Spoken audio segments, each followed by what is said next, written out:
दोस्तों, हिंदुस्तान में एक बहुत छोटी कम्युनिटी है जूइश की। कम से कम 6000 लोग जूइश कम्युनिटी के हिंदुस्तान में रहते हैं, पर आज तक उन्होंने हिंदुस्तान के इंटॉलरेंट होने की बात नहीं करी। एक और छोटी सी कम्युनिटी है पारसीज की। तकरीबन 60,000 पारसीज हिंदुस्तान में रहते हैं, पर आज तक उन्होंने कभी भी हिंदुस्तान के इंटॉलरेंट होने की बात नहीं करी। अमेरिका के वॉशिंगटन में एक वायलेंट प्रोटेस्ट होता है। इसमें एक क्रिश्चियन मूल का इंडियन बिना किसी वजह इंडिया का फ्लैग लेके वहां पहुंच जाता है। यहां के लेफ्टिस्ट उसे एक हिंदू एक्सट्रीमिस्ट बना के प्रपोज करते हैं आपके सामने। वो कहते हैं, देखिए हिंदुस्तान की गवर्नमेंट अमेरिका में भी हिंदू एक्सट्रीमिस्ट को बढ़ावा दे रही है। बाद में पता चलता है कि ये एक कांग्रेस सपोर्टर था और शशि थरूर का खास था। जी हां, उनसे इन्फ्लुएंस था ये क्रिश्चियन मूल का इंडियन, जो बिना बात के वॉशिंगटन के प्रोटेस्ट में इंडिया का फ्लैग लेके पहुंच गया ताकि इंडिया को वहां पर बदनाम किया जा सके। ऐसा ही कुछ आजकल बहुत सारे देशों में हो रहा है। यूनाइटेड किंगडम, जिसका इंडिया की पॉलिटिक्स से कोई लेना देना नहीं है, जिसने इंडिया को लूटा, कम से कम 200 साल उसने इंडिया पर राज किया, इंडिया को लूटा, वहां की पार्लियामेंट में आज इंडिया में माइनॉरिटीज पे होने वाले प्रोसिक्यूशन पे चर्चा होनी है। और इंडिया में माइनॉरिटीज वो किसे मानते हैं? सिर्फ एक समुदाय को, जो यहां पर मेजॉरिटी में है हिंदुइज्म के बाद। उसको ये माइनॉरिटी मानते हैं और बोलते हैं कि इंडिया में सिर्फ इन्हीं पर अत्याचार हो रहा है। राना अयूब ये एक जर्नलिस्ट हैं। जी हां, अपने आप को ये एक पत्रकार बताती हैं। ये लिखती हैं अपने पोस्ट में कि India is a shit hole, we are living in a shit hole country. और इनके 12 लाख फॉलोअर्स हैं। अब मुझे यह समझ नहीं आता कि इन 12 लाख फॉलोअर्स में से कम 10 लाख तो ऐसे होंगे जो इंडियंस होंगे। तो वो जो भी फॉलोअर्स हैं इनके, वो शिट होल में रहते हैं। यहां पर वो अपने ट्वीट में बोलती हैं कि मेरा देश एक गटर है, यानी कि इन फॉलोअर्स, राना अयूब के जो फॉलोअर्स हैं वो एक गटर में रहते हैं, उनका परिवार एक गटर में, या आपके घर को गटर बोल रही हैं और तब भी आप इनको फॉलो करते हैं।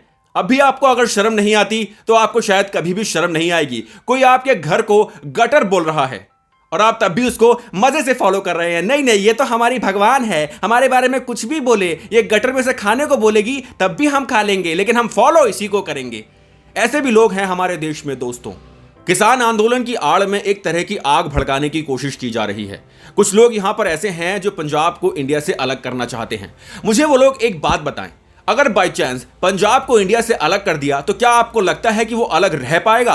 पाकिस्तान उस पर 1 घंटे में कब्जा कर लेगा। आप चाहे कितना भी अपने आप को शेर दिल शेर पंजाब माने, पर यह बात सच है। हम एक साथ हैं, यूनाइटेड हैं, तभी हम स्ट्रांग हैं। अगर हम अलग अलग हो जाएंगे तो दूसरा तीसरा मुल्क हम पे आसानी से कब्जा कर सकता है। वैसे भी हमारे देश के चारों तरफ जितने भी पड़ोसी हैं वो सब चाहते हैं कि यह देश अशांत रहे, ताकि इस देश की तरक्की ना हो, क्योंकि इसके लिए उन्हें चाइना जैसे सुपर पावर से पैसे मिलते हैं। चाइना चाहता है कि इंडिया अशांत रहे। चाइना में वीगर मुसलमानों के साथ जो होता है, क्यों ये लेफ्टिस्ट पत्रकार, क्यों ये चाइना के सपोर्टर कभी भी उसका विरोध नहीं करते?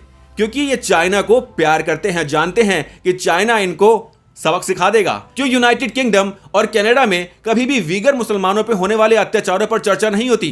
क्योंकि ये चाइना से डरते हैं। चाइना ने कहा हुआ है, मेरी लाठी है और मेरी ही भैंस है।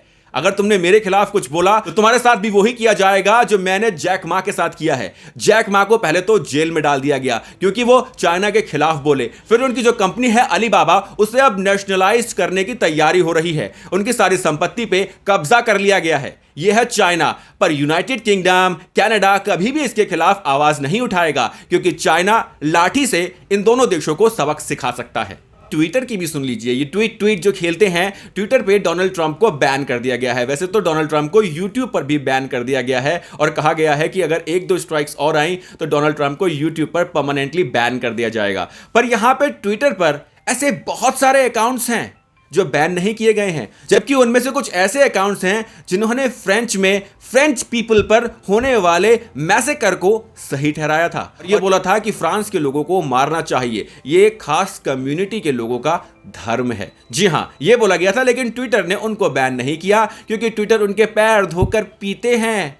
बिरयानी भक्त हैं ये लोग, बिरयानी भक्त। जहां बिरयानी मिलती है भागना शुरू करते हैं। ट्विटर पे ऐसे बहुत सारे अकाउंट्स हैं, अगर मैं नाम लेना शुरू कर दूं तो शायद YouTube चैनल पर मेरे भी स्ट्राइक आ जाएगी। पर ऐसे बहुत सारे अकाउंट्स हैं जो प्रमोट करते हैं वायलेंस को, पर ट्विटर उनसे इतना घबराता है कि उनको बैन नहीं कर सकता। ट्विटर एक खास समुदाय के लोगों को बड़ा इजीली बैन कर देता है और वो समुदाय है हिंदू समाज, क्योंकि ट्विटर को पता है ये लोग बहुत टॉलरेंट हैं, सीधे हैं, गाय हैं, इनके साथ आप खेल सकते हैं, कुछ भी कर सकते हैं, इनके देश के बारे में बुरा बोलो, इनके बारे में बुरा बोलो, इनके धर्म के बारे में बुरा बोलो, सब चलता है, क्योंकि हिंदू कभी भी किसी के खिलाफ कुछ नहीं बोलता, ना कुछ करता है।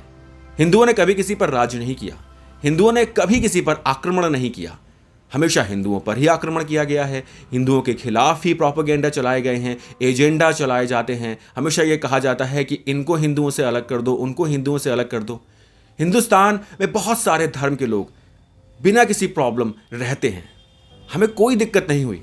कश्मीर से लेकर कन्याकुमारी तक आपको मंदिरों में आरती की आवाज शायद सुनाई ना दे, पर आपको अजान जरूर सुनाई देगी। फिर भी हिंदू इंटॉलरेंट है।